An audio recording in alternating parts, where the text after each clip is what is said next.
इथे अमित जोरात ओरडला, मॉम, आरू, आणि तो ओक्साबोक्शी रडू लागला. तसं जानूने पटकन त्याला कुशीत घेतलं आणि त्याला सावरू लागली. तिच्या डोळ्यांना पण अश्रुधारा लागल्या होत्या. पण सध्या तिला तिच्या मीतला सांभाळणं तिच्यासाठी जास्त महत्त्वाचं होतं, जो एखाद्या लहान मुलासारखा तिच्या कुशीत शिरून आक्रोश करत होता, त्याच्या मॉमसाठी आणि त्याच्या लाडक्या छोट्या प्रिन्सेससाठी. आता पुढे फ्लॅशबॅक. त्यांची गाडी खोल दरीत एखाद्या खेळण्याप्रमाणे खाली खाली जात होती. आक्रोश होत होता. दोघींच्या किंकाळ्या घुमत होत्या. त्या आस म्हणतात, पण ऐकणारं कोणीच नव्हतं. आणि मग शेवटी एक आवाज झाला, धडाम. आणि मग सर्व शांत, एकदम नीरव शांतता. इथे राम, जे गाडीतून बाहेर फेकले गेले होते, ते रक्ताच्या थारोळ्यात जखमी अवस्थेत हा थरार त्यांच्या डोळ्यांनी पाहत होते आणि जीवाच्या आकांताने ओरडत होते, वाचवा, वाचवा, कोणीतरी माझ्या आरूला, माझ्या रीमाला वाचवा. पण त्यांची आर्त विनवणी ऐकायला त्या पहाडांशिवाय दुसरं कोणीच नव्हतं. शेवटी त्यांच्या डोळ्यांसमोर अंधारी आली आणि ते निपचित खाली पडले. सगळं संपलं होतं. काकांनी त्यांचा डाव साधला होता. पण इथे तो मात्र सगळ्यांपासून अनभिज्ञ होता. हो, तोच अमित राज्याध्यक्ष, जो आता त्याच्या मीटिंगमध्ये व्यस्त होता. त्याला तर बिचाऱ्याला साधी कल्पनाही नव्हती की काही क्षणांपूर्वी त्याचं पूर्ण जग उद्ध्वस्त झालं होतं. अमित मीटिंगमध्ये बिझी असल्यामुळे त्याचा फोन रॉनीजवळ होता, ज्या फोनवर खूप सारे कॉल्स येत होते. पण अननोन नंबर असल्यामुळे रॉनी ते घेत नव्हता. जेव्हा अमितची मीटिंग संपल्यानंतर तो त्याच्या केबिनमध्ये आला, रॉनीने त्याला त्याचा फोन दिला आणि त्याला त्या कॉल्सबद्दल सांगितले. अमितने पाहिले तर जवळपास 15 मिस कॉल्स होते, एकाच नंबरवरून. त्याने लगेचच नंबर डायल केला. समोरून एक व्यक्ती काहीतरी बोलली आणि इथे अमितच्या हातातला फोन खाली पडला आणि तो तसाच स्तब्ध चेअरवर बसून राहिला. आपल्या बॉसला असं बघून रॉनी अलर्ट झाला. त्याला कळलं नक्कीच काहीतरी मेजर घडलंय. त्याने पाहिलं तर खाली पडलेल्या फोनमधून आवाज येत होता. तसा त्याने फोन उचलला तर समोरच्या व्यक्तीने त्यांना सिव्हिल हॉस्पिटलमध्ये लवकरात लवकर पोहोचायला सांगितले. रॉनीने आधी अमितला गदागदा हलवले, पण तो काहीच रिस्पॉन्स देत नव्हता. तो काय रिस्पॉन्स देणार होता? त्याची तर दुनियाच उद्ध्वस्त झालेली. शॉकमध्ये गेला होता तो. पण रॉनीने लगेच समोरच्या ग्लासमधलं पाणी अमितच्या चेहऱ्यावर मारलं आणि त्याला भानावर आणलं. आता अमितच्या डोळ्यांना धार लागली होती. तो रॉनीला बिलगला होता. रॉनी, डॅड, हॉस्पिटल, एवढेच काय ते त्याच्या तोंडातून शब्द बाहेर पडले. रॉनीला पण परिस्थितीचं गांभीर्य होतं. त्याने पटकन अमितला घेतलं आणि बोलला, boss, we have to fast, please. त्याने लगेच ड्रायव्हरला गाडी काढायला सांगितली आणि अमितला सावरत तो हॉस्पिटलला जाऊ लागला. पण रस्त्यात अमितने प्रश्न केलाच, रॉनी, डॅड हॉस्पिटलमध्ये आहेत, मग मॉम आणि प्रिन्सेस, त्या कुठे आहेत? रॉनीला पण हाच प्रश्न पडला होता. पण लगेच ॲक्शन घेणं भाग होतं, कारण त्याचा बॉस आता त्या मनस्थितीमध्ये नाही आहे हे त्याला माहीत होतं. ऑलरेडी उशीर झाला होता. त्याने लगेच त्याची टीम जिथे ॲक्सिडेंट झाला होता तिथे पाठवली. इथे हॉस्पिटलमध्ये रामना आणलं होतं, पण ॲक्सिडेंट केस होती म्हणून कोणी डॉक्टर त्यांना हात लावायला तयार नव्हते. फॉर्म भरण्यात वेळ जात होता. राम तिथेच बेशुद्ध पडले होते. तेव्हा 2 माणसांनी त्यांना त्यांच्या गाडीत टाकून हॉस्पिटलला आणले होते. रामच्या खिशात त्यांचा फोन होता, पण तो पासवर्ड प्रोटेक्टेड असल्यामुळे त्यांना कळत नव्हतं कोणाला फोन करावा.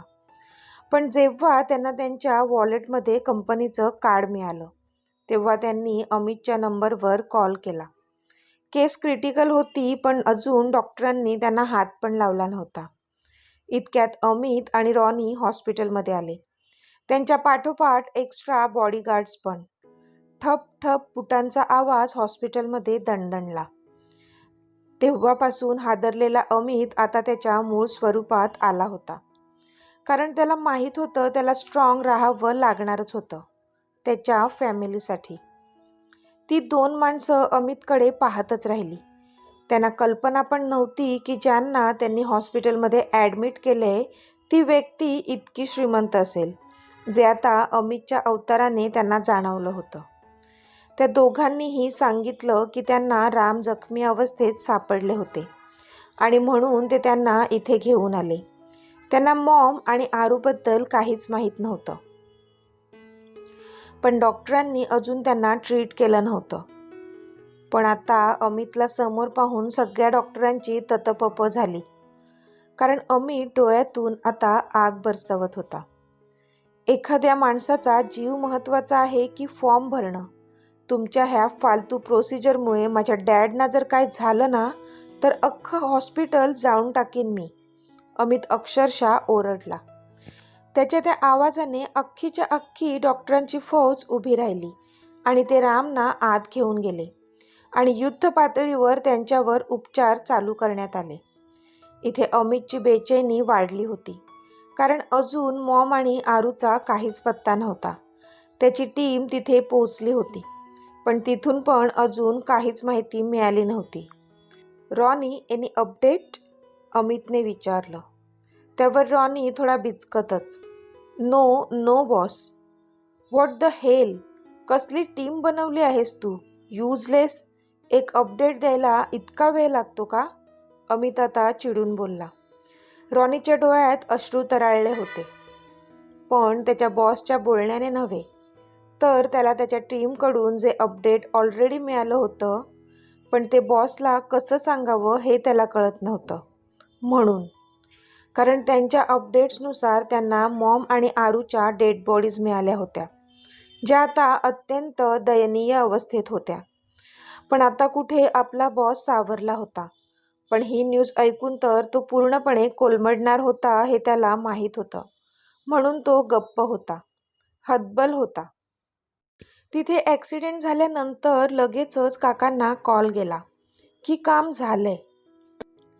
तशी काकांनी एक कुत्सित स्माईल स्वतःलाच दिली. पण ती स्माईल फक्त थोड्या वेळासाठीच. कारण क्षणात त्यांच्या चेहऱ्यावर रागीट हावभाव पसरले. जेव्हा त्यांना कळालं की गाडी तर कोसळली, पण राम त्याच्यात नव्हते. ते आधीच गाडीच्या बाहेर फेकले गेले होते आणि अनोळखी माणसांनी त्यांना हॉस्पिटलमध्ये दाखल देखील केले होते. काकांनी रागाने त्यांच्या मुठ्ठी आवळल्या होत्या. कारण त्यांचा प्लान आता फसला होता. काकांच्या प्लॅननुसार राम आणि रीमा यांना दोघांनाही कायमचं संपवून त्यांना अमितला स्वतःच्या बाजूने वळवायचं होतं. कारण असेही अमितच्या नजरेत अजूनही त्यांची प्रतिमा एका चांगल्या काकाचीच होती. मग नंतर त्याच्या मर्जीने किंवा मग लबाडी करून त्यांना सगळी प्रॉपर्टी स्वतःच्या नावावर करायची होती. कारण नंतर अमितला अलर्ट करायला कोणीच नसणार होतं. पण राम वाचले तिथेच काकांचा प्लान अयशस्वी झाला होता. म्हणून आता काहीही करून लगेच त्यांना त्यांचा प्लान चेंज करणे भाग होतं आणि त्याप्रमाणे त्यांनी हातपाय हलवायला सुरुवात देखील केली होती. तिथे ऑपरेशन थिएटरमध्ये रामवर उपचार केले जात होते. त्यांच्या डोक्याची एक सर्जरी केली गेली होती आणि महत्त्वाचं म्हणजे त्या ॲक्सिडेंटमध्ये त्यांनी त्यांचे पाय गमावले होते, कायमचे. राम आता बेशुद्ध होते. त्यांना शुद्धीत यायला अजून 4-5 तास तरी जाणार होते. तिथे अमितने रॉनीसहित सर्वांना धारेवर धरलं होतं. पण त्याच्या मनासारखं उत्तर त्याला मिळत नाहीत हे बघून तो सरळ उठला आणि त्याने घटनास्थळी धाव घेतली. तिकडे पोहोचताच त्याला दिसलं, जिकडे तिकडे पोलीस होते आणि त्यांच्याप्रमाणे ते केसचं इन्व्हेस्टिगेशन करत होते. तो थोडा पुढे गेला तर त्याच्या गाडीचा फक्त सापळा राहिला होता. पूर्ण गाडी जळून खाक झाली होती. अमितच्या डोळ्यात आता अश्रू जमा झालेले. कारण एकीकडे गाडीचा पूर्ण चुराडा झालेला दिसत होता, तर दुसरीकडे त्याला मॉम आणि आरू कुठेच दिसत नव्हत्या. त्याची पाण्याने डबडबलेली नजर सगळीकडे फिरत होती. पण त्या 2 व्यक्ती ज्या त्याच्या खूप प्रिय होत्या त्या काही त्याला दिसत नव्हत्या. शेवटी दूर कुठेतरी पोलिसांच्या गराड्यात त्याला ते 2 स्ट्रेचर दिसले आणि त्याच्या हृदयात चर्र झालं. काळीच तर आता बाहेर येईल की काय इतका तो घाबरला होता. क्षणात होत्याचं नव्हतं झालं होतं. त्याने रॉनीचा हात घट्ट पकडला, जो त्याच्या पाठोपाठ तिथेच आला होता. त्याच्या बॉसला या परिस्थितीत तरी तो एकटा सोडणार नव्हता, कारण आता त्याच्या बॉसच्या मनाची काय अवस्था झाली असेल हे तो जाणत होता. त्याचे पण डोळे आता पाणावले होते. दुःखाचा डोंगरच एवढा मोठा समोर आवासून जो उभा होता. शेवटी रॉनीने कसेबसे अमितला सावरले आणि त्या दोन्ही स्ट्रेचरजवळ तो त्याला घेऊन आला. पण त्या दोन्ही बॉडीजच्या चेहऱ्यावरून तो व्हाईट कपडा हटवण्याचं धाडस काही त्याच्याने होत नव्हतं. शेवटी खूप वेळाने मनावर दगड ठेवून त्याने भरल्या डोळ्यांनी ते कापड बाजूला केलं. पण समोरचं दृश्य बघून तो हादरलाच, कारण समोरची बॉडी पूर्णपणे जळालेल्या आणि छिन्न विछिन्न झालेल्या अवस्थेत होती. अमितला अश्रू अनावर झालेले. दुसरा मृतदेह पाहण्याचं धाडस त्याला आत्ता होत नव्हतं, कारण त्याच्या सर्वात जवळच्या व्यक्तींना तो अशा अवस्थेत बघूच शकत नव्हता. तरी त्याने ते धाडस केलं आणि दुसऱ्या मृतदेहावरून तो व्हाईट कपडा बाजूला केला. पण पुन्हा त्याने डोळे मिटले, कारण त्या मृतदेहाची अवस्था पण तीच होती. इतक्यात इन्स्पेक्टर आले आणि बोलले, आय एम सॉरी मिस्टर राज्याध्यक्ष, आणि त्याच्यापुढे त्याच्या आईचे आणि आरूचे दागिने ठेवले. ते आम्हाला दोन्ही बॉडीजच्या अंगावर मिळाले, इन्स्पेक्टर बोलले. पण ते सगळे दागिने पाहून तर अमितचा बांध फुटला, कारण मृतदेहाची ओळख पटवणं तर जवळजवळ अशक्य होतं. पण त्या दागिन्यांवरून आता हे कन्फर्म झालेलं की त्या मॉम आणि आरूच आहेत.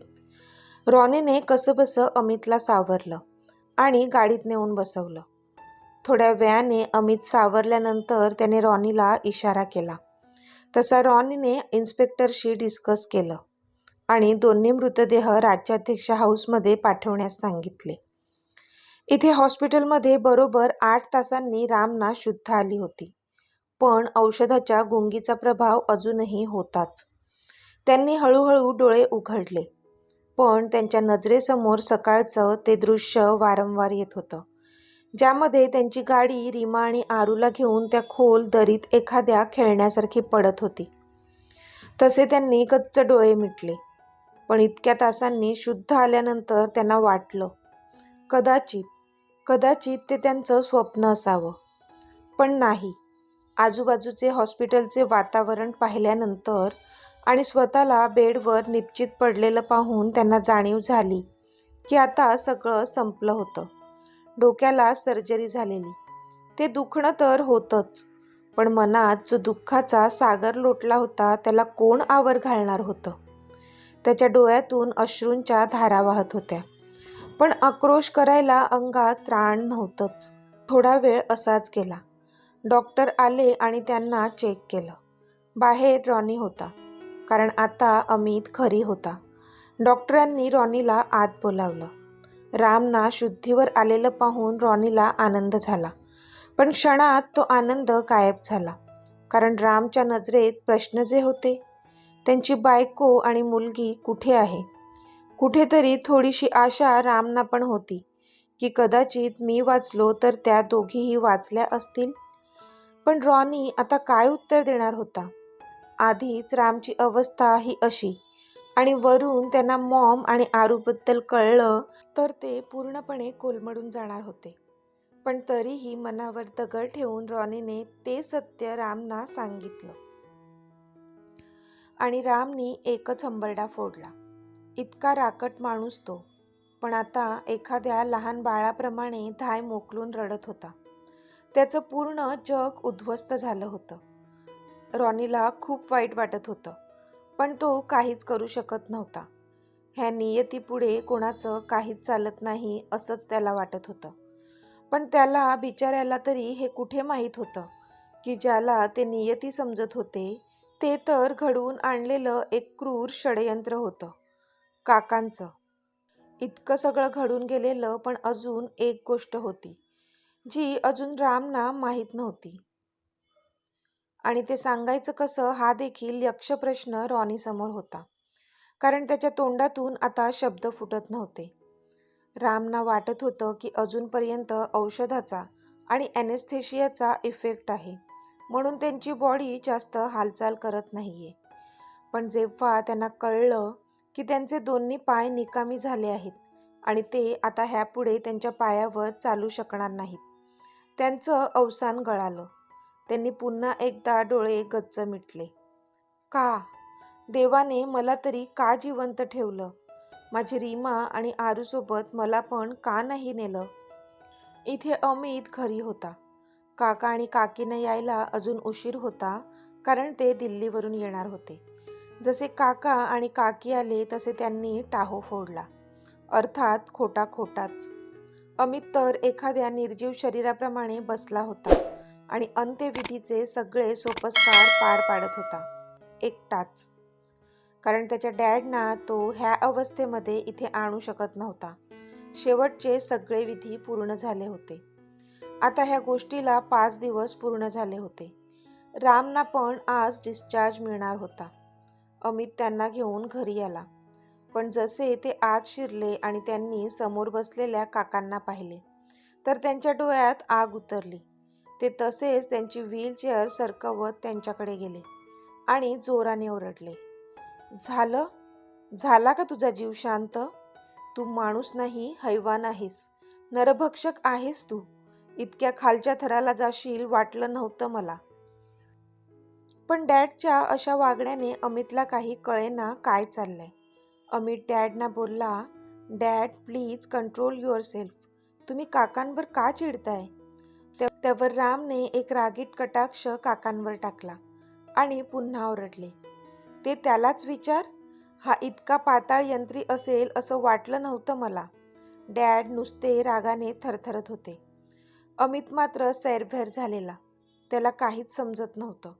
मग काका चेहऱ्यावर खोटं खोटं दुःख आणून केविलवाण्या चेहऱ्याने बोलले, मी काय केलं दादा? तू असं का बोलत आहेस? अच्छा, तू काहीच केलं नाही ना? मग सांग तुझा ड्रायव्हर कुठे आहे? डॅड काकांवर ओरडले. आता अमितला पण क्लिक झालं. ड्रायव्हर कुठे आहे? त्याची बॉडी तर सापडली नव्हतीच आणि अमितच इतक्या दुःखात होता की त्याला कोणत्याच गोष्टीचं भान नव्हतं तेव्हा. त्यामुळे हा ॲक्सिडेंट नसून घातपात असू शकतो हे पण त्याच्या मनात आलं नव्हतं.